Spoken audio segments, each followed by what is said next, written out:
अभिनंदन एवं धन्यवाद। यह प्रेस कॉन्फ्रेंस आज एक गर्व से भर देने वाला क्षण है, क्योंकि यह कोई साधारण प्रेस कॉन्फ्रेंस नहीं है।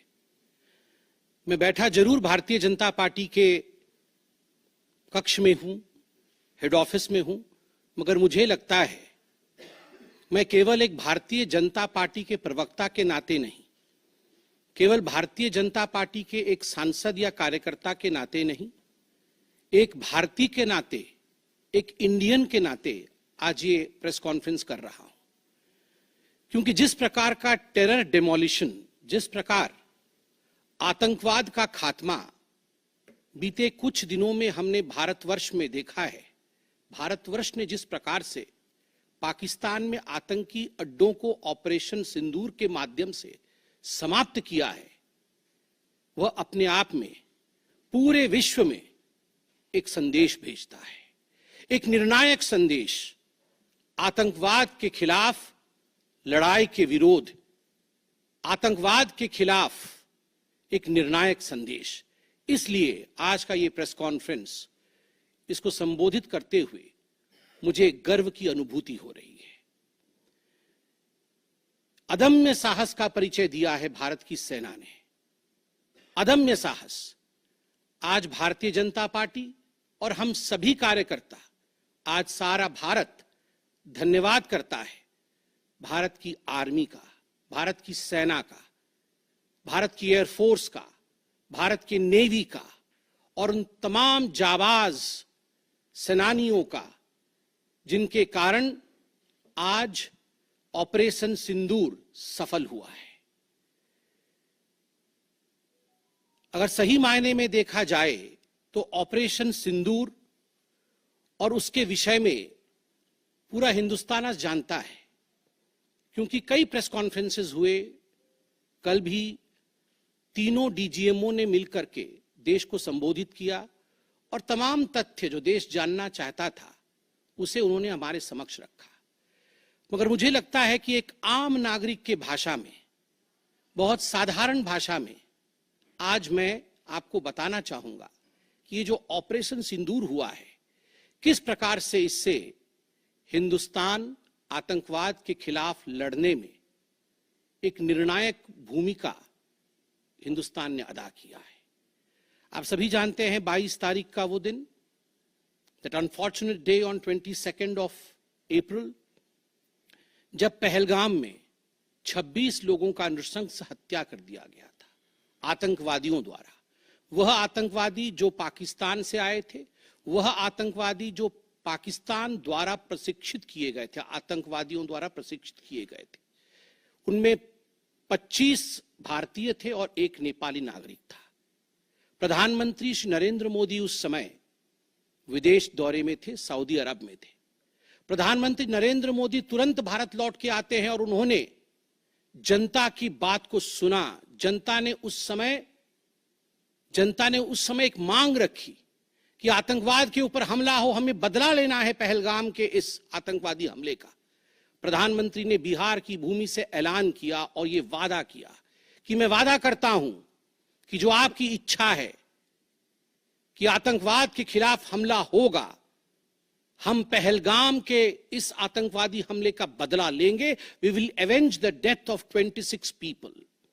प्रधानमंत्री ने कहा यह जो बदला होगा, यह आतंकवादियों के कल्पना से बाहर का बदला होगा, और जो बदला हुआ वो आतंकवादियों के कल्पना के बाहर का बदला था।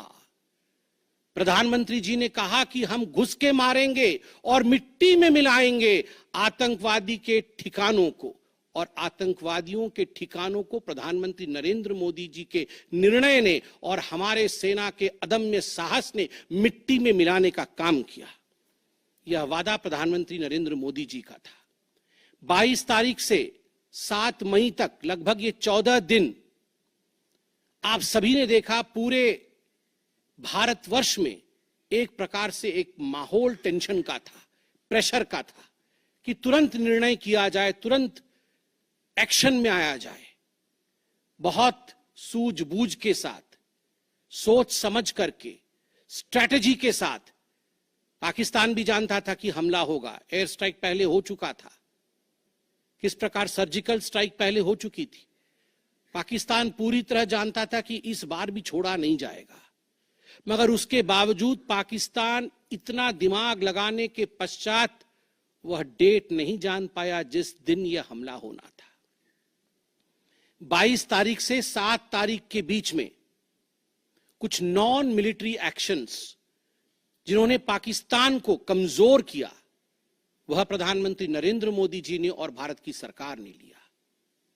ये जो ऑपरेशन सिंदूर है, इसका एक मिलिट्री पोर्शन है तो एक नॉन मिलिट्री पोर्शन भी है। और नॉन मिलिट्री पोर्शन में सबसे बड़ी बात इंडस वाटर ट्रीटी, जो सिंधु नदी समझौता 1960 का था, उसे स्थगित किया गया, अबेयंस में रखा गया। आप सभी जानते हैं लगभग 90% पाकिस्तान जो है इसी पानी पर निर्भर करता है। लगभग 80% उनका जो कृषि है इस पानी पर निर्भर करता है। इस पानी को यदि रोक दिया जाए तो पाकिस्तान की 1/4 जीडीपी गिर जाती है। इस पाकिस्तान को अगर इस पानी से वंचित रखा जाए तो पाकिस्तान के हालात वैसे होंगे कि उनकी जीडीपी लुढ़केगी, कृषि लुढ़केगा। केवल कृषि और जीडीपी नहीं, उनके पावर कट्स होंगे और इस प्रकार का माहौल पाकिस्तान में पैदा होगा कि पाकिस्तान एक फ्रजाइल स्टेट के रूप में, अभी भी फ्रजाइल है, और फ्रजाइल स्टेट के रूप में वो सामने आएगा।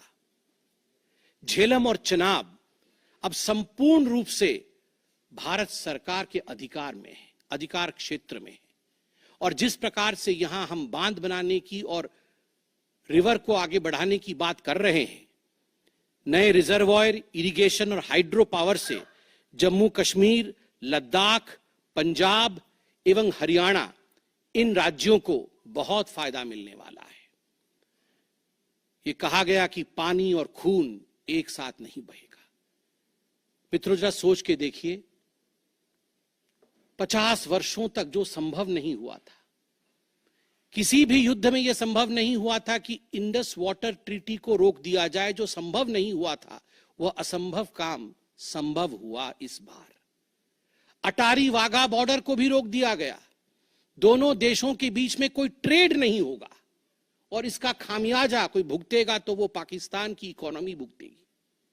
इसके साथ ही जिन लोगों के पास पाकिस्तान का वीजा था और वो हिंदुस्तान में, पाकिस्तान के नागरिक जो हिंदुस्तान के वीजा के साथ भारतवर्ष में रह रहे थे, उन सब को बाहर निकाला गया। पाकिस्तान का कोई भी आर्टिस्ट, कोई भी परफॉर्मेंस वो भारतवर्ष में नहीं हो सकता है। इस प्रकार के कड़े प्रतिबंध पाकिस्तान के ऊपर लगाए गए। माननीय प्रधानमंत्री श्री नरेंद्र मोदी जी ने लगभग 20 देशों के राष्ट्राध्यक्षों से सीधी बातचीत की। How to isolate Pakistan, how to fight against terrorism. और सबसे बड़ी बात है, तमाम देशों ने भारत का समर्थन किया। सऊदी अरब, यूएई, यूएस, आप सोचिए इस्लामिक वर्ल्ड के बड़े देश हैं सऊदी अरब और यूएई, इन्होंने भारतवर्ष का पूर्णतः समर्थन किया। जिस समय पहलगाम का हमला हुआ था, माननीय प्रधानमंत्री सऊदी अरब में थे। सऊदी अरब के अपने दौरे को जब वो छोड़ के आए, तब उनको वहां एश्योरेंस दिया गया कि आप जाइए, हम आपके साथ खड़े हैं, वी सपोर्ट यू, हम टेरर के खिलाफ आपके साथ कंधे से कंधा मिला के लड़ेंगे। Pakistan was isolated. ये जो नॉन मिलिट्री एक्शन लिया गया, आज मैं कहना चाहता हूं कि 50 वर्षों से भी अधिक समय तक जो टूल्स कभी इस्तेमाल नहीं किए गए थे, जिस क्षेत्र में भारतवर्ष कभी नहीं गया था, वह टूल्स इस्तेमाल किए गए और अपने आप में भारत के लिए यह बहुत बड़ी बात है। बहुत बड़ी बात है कि इंडस वाटर ट्रीटी को रोका गया। 20 से अधिक देशों का समर्थन, आतंकवाद के खिलाफ एक निर्णायक हमले की तैयारी, और 6 और 7 मई 2025 उस रात निर्णायक हमला होता है आतंकवाद के ऊपर। सभी जानते हैं कि 9 आतंकवादी ठिकाने जो पीओजेके में थे और पाकिस्तान में थे, उन्हें ध्वस्त किया गया।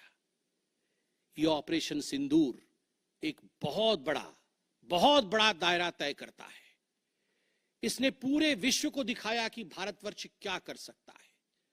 ऑपरेशन सिंदूर ने दिखाया कि केवल एलओसी नहीं, इंटरनेशनल बॉर्डर के पार जाके भी भारत पाकिस्तान के अंदर किसी भी टारगेट को प्रिसाइसली उस पर हमला कर सकता है और आतंकवाद के खौफ को समाप्त कर सकता है। इस पूरे ऑपरेशन का लक्ष्य क्या था, इसे समझने की आवश्यकता है। लक्ष्य क्या था? क्या हमने लक्ष्य की पूर्ति की? What was the aim of Operation Sindoor? Did we achieve what we aimed for? क्या लक्ष्य था? नंबर 1 लक्ष्य था आतंकवादी ठिकाने जो दूर दराज इलाके में है पाकिस्तान में, जहां आज तक कोई नहीं पहुंच पाया, जहां आज तक पाकिस्तान के आतंकवादियों को लगता था कि वो सुरक्षित हैं, वहां तक पहुंचना यह लक्ष्य था। दूसरा लक्ष्य था आतंकवादियों को ढेर करना, मार देना। तीसरा लक्ष्य था इन टारगेटों को जमींदोज करना, उन्हें मिट्टी से मिला देना। चौथा लक्ष्य था इस पूरे काम को करते हुए कोई भी सिविलियन, उसके ऊपर किसी प्रकार से कोई इंजुरी नहीं होना। और अंतिम लक्ष्य था किसी प्रकार के मिलिट्री, जो पाकिस्तान का मिलिट्री या सैन्य बेस हो, उसके ऊपर हमला नहीं करना। अर्थात यह लड़ाई आतंकवाद के खिलाफ थी। यह लक्ष्य था ऑपरेशन सिंदूर का। This was a fight against terrorism and terrorists. क्या हम लक्ष्य को पा पाए? आप देखिए, जब यह हमला हुआ तो 9 ठिकाने ध्वस्त हुए, उनमें 5 POJK में थे, पाक ऑक्यूपाइड जम्मू कश्मीर में, और 4 पाकिस्तान में थे। सबसे बड़ी बात है, पहली बार पंजाब प्रोविंस, जो कि पाकिस्तान का एक बहुत स्ट्रेटेजिक लोकेशन है, पंजाब प्रोविंस उनका हृदय है पाकिस्तान का, उसके अंदर भारतवर्ष घुस करके आतंकवादियों का सफाया करता है। यह अपने आप में छोटी बात नहीं है। This is a big achievement as far as Operation Sindoor is concerned. Lashkar-e-Taiba, Jaish-e-Mohammed, Hizbul Mujahideen, इनके ठिकाने ध्वस्त होते हैं। और मैं यहां वो नाम पढ़ना चाहूंगा। ये जो 9 नाम है, 9 आतंकवादी ठिकाने, मैं आज देश से अपील करना चाहूंगा, तमाम भारतीयों से अपील करना चाहूंगा कि ये नाम हमें स्मरण करना है। आने वाले 100 वर्षों तक हमें इन नामों को याद दिलाते रहना है, दोहराना है। जब भी आतंकवाद सर उठाए तो हमें ये चित्र दिखाने हैं कि तुम्हारा क्या हश्र किया था ऑपरेशन सिंदूर ने, भारत की सेना ने, भारत की राजनीतिक इच्छा शक्ति ने और भारतीयों ने। इसलिए मैं नाम पढ़ना चाहूंगा। सवाई नाला कैंप मुजफ्फराबाद, जो POJK में है, 30 किलोमीटर दूर है एलओसी से, उसे ठिकाना लगाया गया। लश्कर-ए-तैयबा का ट्रेनिंग सेंटर था। 20 अक्टूबर 2024 सोनमर्ग में और 24 अक्टूबर 2024 गुलमर्ग में जो आतंकी हमले हुए थे, उसमें यहां से आतंकवादी आए थे। और सबसे बड़ी बात, 22 अप्रैल 2025 को जो आतंकवादी आकर पहलगाम में हमारे नागरिकों को मार के गए थे, हमारी बहनों के माथे से जिन्होंने सिंदूर पोंछने का काम किया था, उनका प्रशिक्षण भी इसी केंद्र में हुआ था, सवाई नाला कैंप मुजफ्फराबाद। सैयदाना बिलाल कैंप मुजफ्फराबाद, ये जैसे मोहम्मद का ट्रेनिंग सेंटर था, ये दूसरा कैंप जो ध्वस्त हुआ। गुलपुर कैंप कोटली, ये एलओसी से 30 किलोमीटर दूर था, लश्कर-ए-तैयबा का बेस था। और 20 अप्रैल 2023 को पुंछ में, 9 जून 2024 को जो तीर्थ यात्री को बस में हमला करके मारने का काम किया था आतंकवादी, यहां गुलपुर कैंप से आए थे जो कोटली में है, उसे ध्वस्त किया गया। बरनाला कैंप बिरबगढ़, बरनाला कैंप जो 9 किलोमीटर दूर है एलओसी से, उसे समाप्त किया गया। अब्बास कैंप कोटली जो 13 किलोमीटर दूर है एलओसी से, लश्कर-ए-तैयबा का फिदाइन सेंटर है और 15 आतंकवादियों को एक साथ ट्रेन कर सकता है, उसे ध्वस्त करके गिराया गया। सरजाल कैंप सियालकोट अंतर्राष्ट्रीय सीमा से 6 किलोमीटर दूरी पर है, इंटरनेशनल बॉर्डर से। सांबा कठुआ के सामने है, और मार्च 2025 में जम्मू और कश्मीर पुलिस के 4 जवान शहीद हुए थे, उनको मारने का काम इन्हीं आतंकवादियों ने किया था जो सरजाल कैंप से आए थे सियालकोट के। उस कैंप को ध्वस्त कर दिया गया। महमूना जाया कैंप सियालकोट, जो कि 12 से 18 किलोमीटर इंटरनेशनल बॉर्डर से दूर है, मैं एलओसी की बात नहीं कर रहा हूं, इंटरनेशनल बॉर्डर से, और हिजबुल मुजाहिदीन का अड्डा है, बहुत बड़ा कैंप है। कठुआ और जम्मू क्षेत्र में जो भी आतंकवादी गतिविधि होती है, सियालकोट के इस मजनूमा जाया कैंप से आतंकवादी भेजे जाते हैं। भारतवर्ष ने उसे ध्वस्त किया। मरकज तैयबा मुरीद के, जो कि अंतर्राष्ट्रीय सीमा से 18 से 25 किलोमीटर दूर है, 2008 के मुंबई का जो हमला हुआ था 26/11 के नाम से जिसे हम जानते हैं, उसमें जो आतंकवादी आए थे अजमल कसाब और डेविड हेडली, उनकी ट्रेनिंग मरकज तैयबा मुरीद के में हुआ था। और आज मैं फक्र के साथ कह सकता हूं, गर्व के साथ कह सकता हूं कि भारत की सेना ने, भारत की राजनीतिक इच्छा शक्ति ने और भारतीयों ने मरकज तैयबा मुरीद के को ध्वस्त किया है, समाप्त किया है। मरकज सुभान अल्लाह बहावलपुर इंटरनेशनल बॉर्डर से 100 किलोमीटर की दूरी पे है। विश्व में किसी ने ऐसा नहीं सोचा होगा, पाकिस्तान ने तो सपने में भी नहीं सोचा होगा कि भारत की सेना के पास, भारत की एयरफोर्स के पास और भारत के राजनेताओं के पास ऐसी इच्छा शक्ति होगी कि इंटरनेशनल बॉर्डर से 100 किलोमीटर दूर घुस के वो हमारे आतंकी अड्डे को ध्वस्त कर सकते हैं।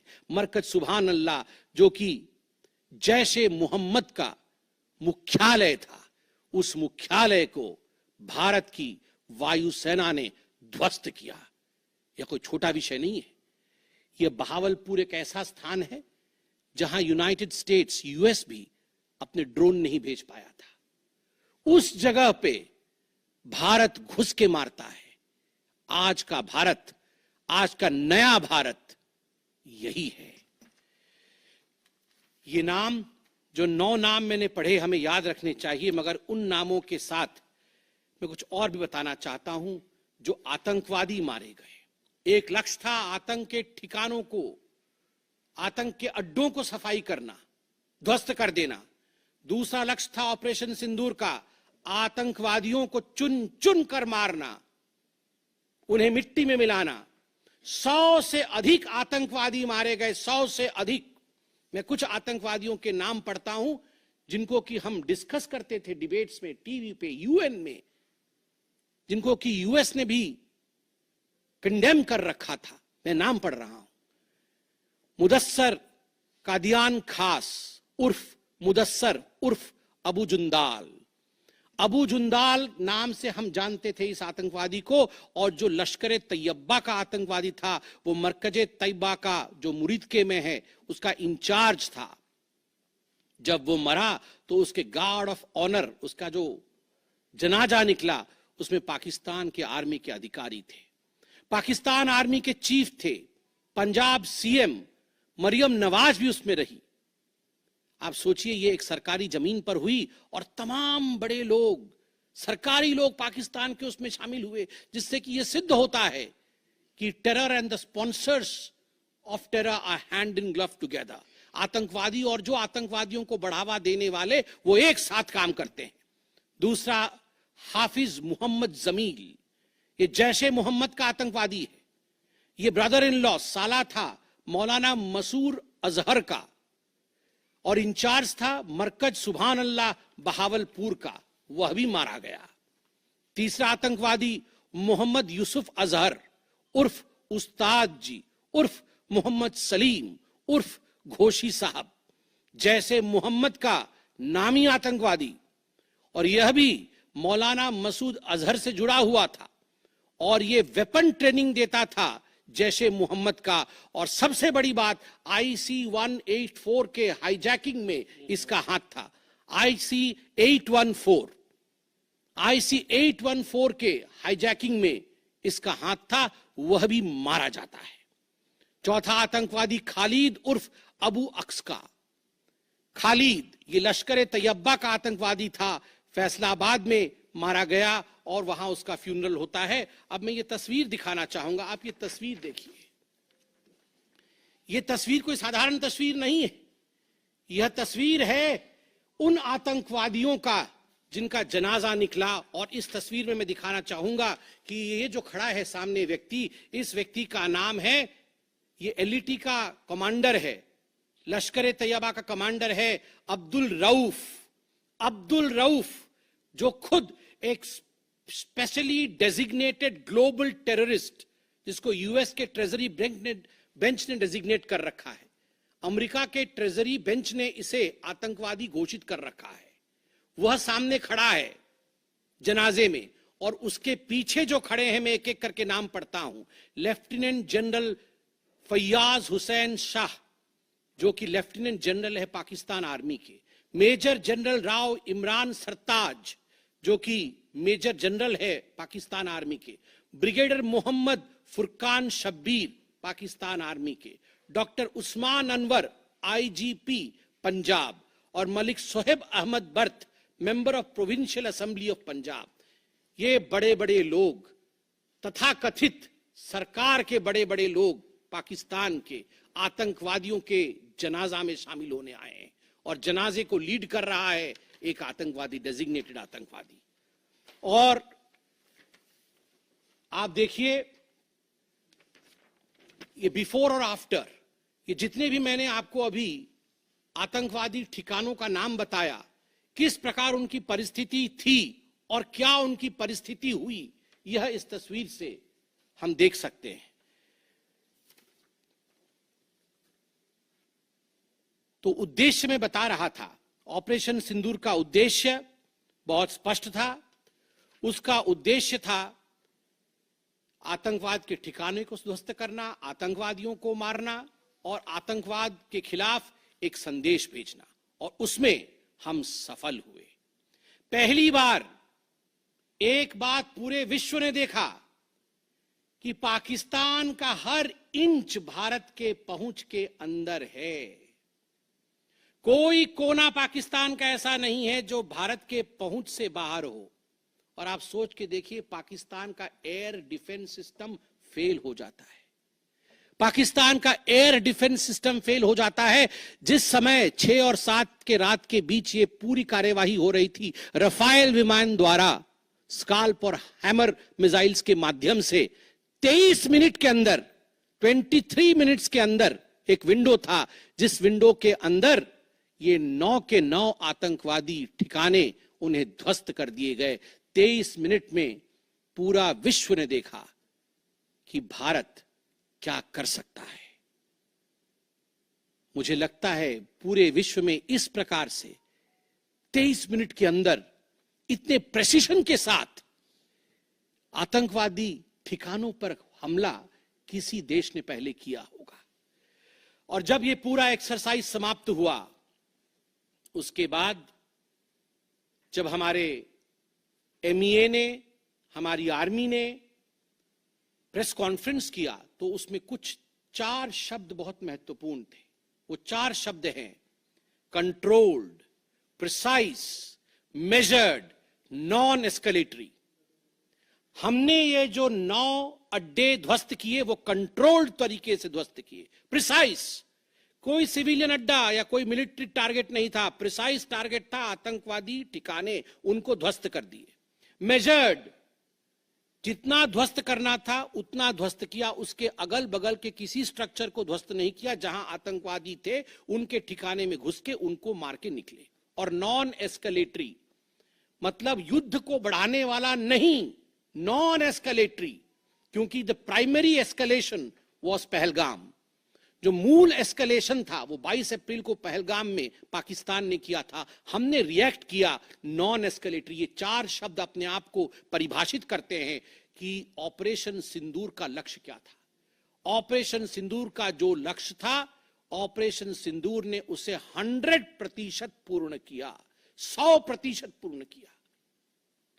इसलिए आज हिंदुस्तान, भारतवर्ष गर्व के साथ कह सकता है कि ऑपरेशन सिंदूर एक ऐसा ऑपरेशन था जो 100% सक्सेसफुल था, और जितने हमारे जाबाज पायलट्स गए थे राफेल के साथ उतने लौट के आए और आतंकवादी ठिकानों को ध्वस्त को समाप्त किया। आप देख सकते हैं सारे एयर बेसेस के हम फोटो लेके आए हैं, जकोबाबाद से लेके बाकी तमाम, क्योंकि आपने ये सब देखा हुआ है। मैं अधिक समय नहीं लूंगा, आर्मी ने आपको दिखाया है,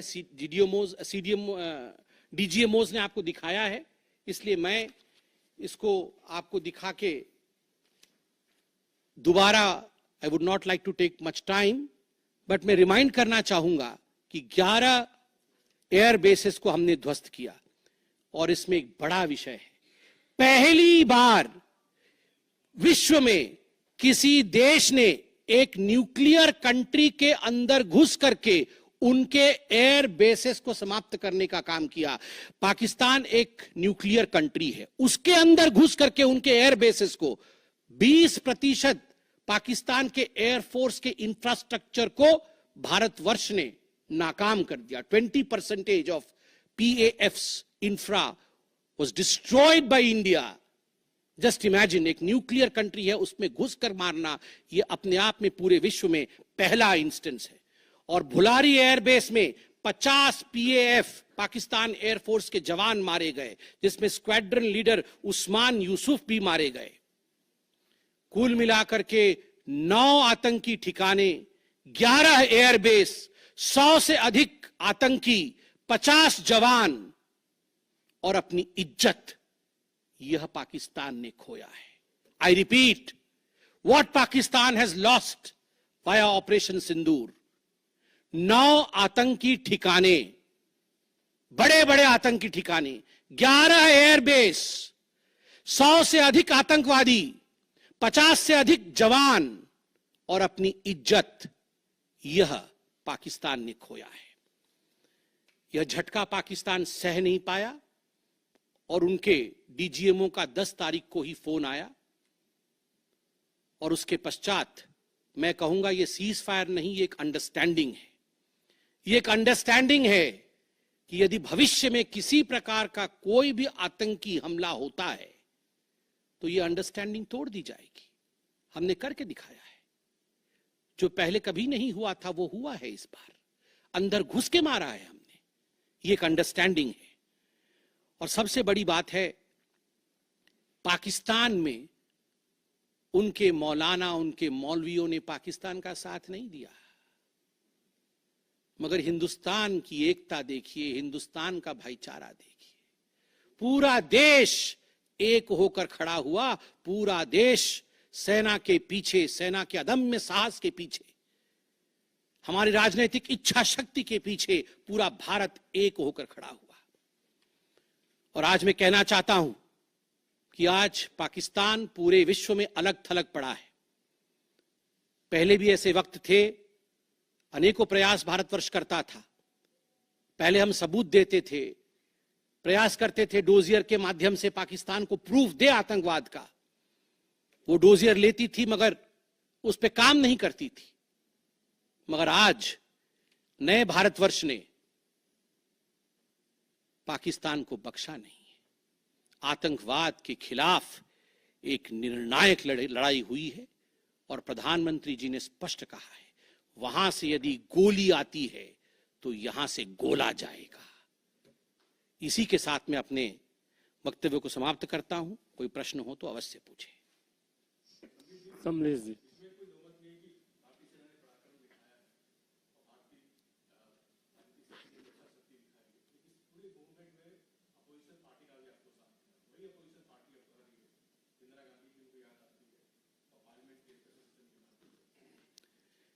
देखिए, मुझे लगता है आज का दिन पूरे भारत का दिन है। मैं ऐसा नहीं कहूंगा कि आज मैं भारतीय जनता पार्टी के प्रवक्ता के नाते कह रहा हूं। मैंने शुरू में ही कहा था, आज मैं भारतवर्ष के एक साधारण नागरिक के रूप में जो अदम्य साहस हमारे सेना ने दिखाया है उसका विवरण किया। पाकिस्तान ने क्या खोया है और हिंदुस्तान ने क्या पाया है वो मैंने आपको दिखाया है। इसमें तमाम पॉलिटिकल पार्टी ने एकजुटता दिखाई, यह भी अपने आप में एक बहुत बड़ी अचीवमेंट है, बहुत बड़ी बात है। और आज मैं नहीं चाहता हूं मैं किसी की आलोचना करूं, और मैंने कहा कि विगत दिनों में वह भी एक प्रयास था जहां हम प्रूफ देने की कोशिश करते थे, हम डोजियर इत्यादि देते थे, हम 26/11 भी हुआ था, उस समय भी हमने प्रयास किया था कि हम पाकिस्तान को समझाएं कि देखो तुम्हारे आतंकी आके क्या कर रहे हैं हमारे देश में, मगर पाकिस्तान मानता नहीं था। पाकिस्तान को लगता था कि they can take India for granted, मगर अब परिस्थिति बदले हुए हैं। अब कोई हिम्मत नहीं कर सकता है इंडिया के ऊपर आंख उठा के देखने का। आमोद राय।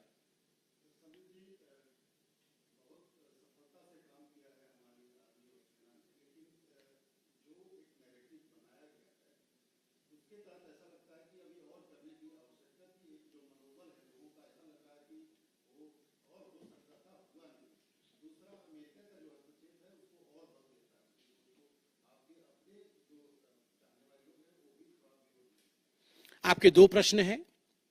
पहला प्रश्न है कि बहुत सारी सफलताएं रहीं, मगर लोगों के मन में और की इच्छा थी।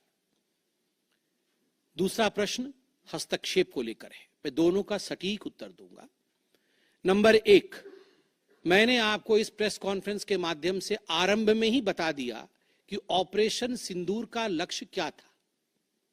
ऑपरेशन सिंदूर के जो लक्ष्य थे, जो लक्ष्य परिलक्षित थे, वो प्रधानमंत्री जी ने डे 1 को ही बता दिया था। आतंकवाद के ऊपर हमला, कल्पना से परे सजा आतंकवादियों को, चुन चुनकर मारना और उनके अड्डों को ध्वस्त करना, और सेना के अदम्य साहस ने यह करके दिखाया। आतंकवादी अड्डे ध्वस्त हुए, आतंकवादी मारे गए। यह हमारा परिलक्षित लक्ष्य था। हमने अपने लक्ष्य को प्राप्त किया, और जिस समय एस्केलेशन भी नहीं हुआ था, उससे पहले ही हमने वो जो 4 शब्द प्रयोग किए, जिसका मैंने यहां विवरण रखा कि कंट्रोल्ड था, मेजर्ड था, प्रिसाइज था, नॉन एस्केलेटरी था, तो भारतवर्ष ने अपने लक्ष्य को पहले से ही निर्धारित किया हुआ था। इसलिए आपका यह कहना कि कुछ और होना था, मुझे लगता है कि हमने जो करना था वो हमने पहले भी कहा, करके भी कहा, और उसे 100% हासिल किया। Operation Sindoor was 100% successful operation. 100% सफलतापूर्वक किया गया एक मुहिम था, एक ऑपरेशन था ऑपरेशन सिंदूर। जनेंद्र।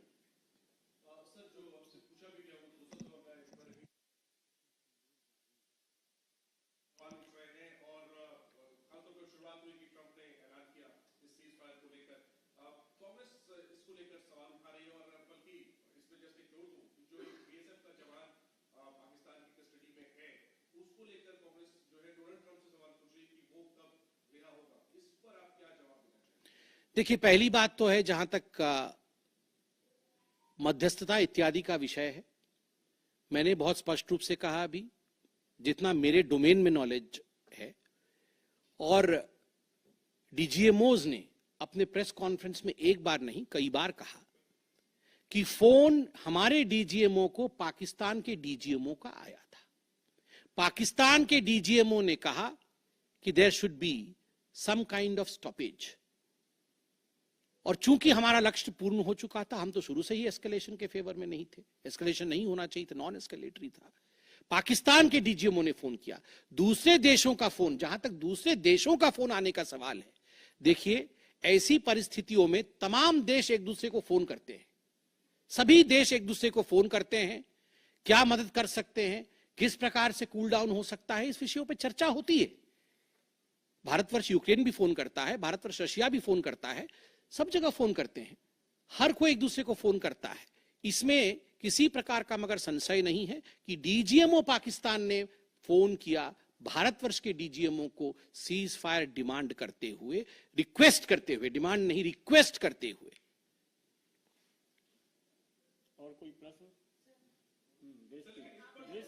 एक मिनट सर, एक मिनट दे दो, जवाब दे दूंगा।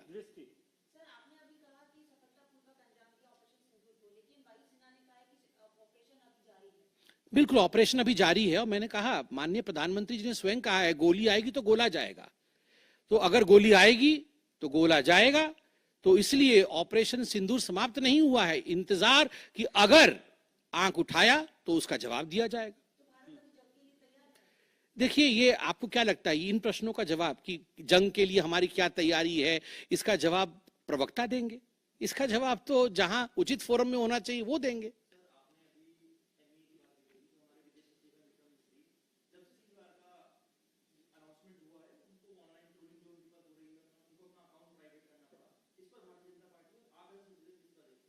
देखिए, मैं बहुत स्पष्ट रूप से बता दूं, ये आज की जो प्रेस कॉन्फ्रेंस हो रही है ऑपरेशन सिंदूर को लेकर हो रही है, उसके सफलता को लेकर हो रही है। और तमाम लोग जो ऑपरेशन सिंदूर से जुड़े हुए थे, चाहे वो सेना हो, चाहे वो हमारी राजनीतिक घटक हो, चाहे वो हमारे ब्यूरोक्रेट्स हो, उन सभी का सलाम है। उन सबको हम रेस्पेक्ट के साथ देखते हैं। और सही बात है, सोशल मीडिया एक टूल जरूर है, मगर सोशल मीडिया के आधार पर यह कह देना कि किस प्रकार से देश आगे बढ़ेगा, ये निर्णय नहीं हो सकता है। बहुत बहुत धन्यवाद।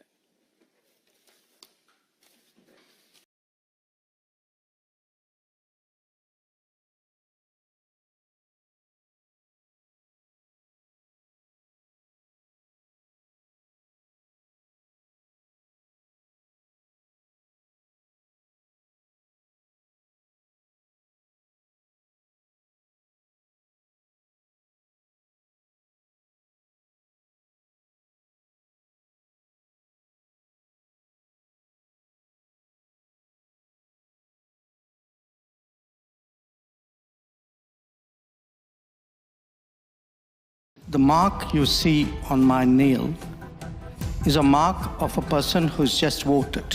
What do Western ambassadors do in India? If my ambassadors did a fraction of that, you would all be up in arms. So I think there are double standards here. There is a reaction in many parts of the world to self-appointed custodians, people who've never fought an election, who are nothing to do with democracy, actually telling the rest of the world what is right and what is wrong in democracy. You know, democracy doesn't put food on your table. Actually, in my part of the world, it does. One of my favorite stories about Mahatma Gandhi was when he traveled to Britain and somebody asked him, "What do you think about Western civilization?" And he said, "I think it would be a good idea." We're still waiting. Yeah. So let me paraphrase that slightly. As we're having this discussion, this tortured discussion, what do you think about Western democracy? Well, look, before I do that, let me, because I think I appear to be an optimist in what is a relatively pessimistic panel, if not room. So I'll begin by sticking up my finger, and don't take it badly, it's the index finger. The mark you see on my nail is a mark of a person who's just voted. Voted.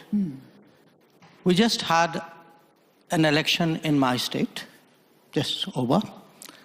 Last year, we had a national election. In Indian elections, roughly 2/3 of eligible voters vote. At the national election,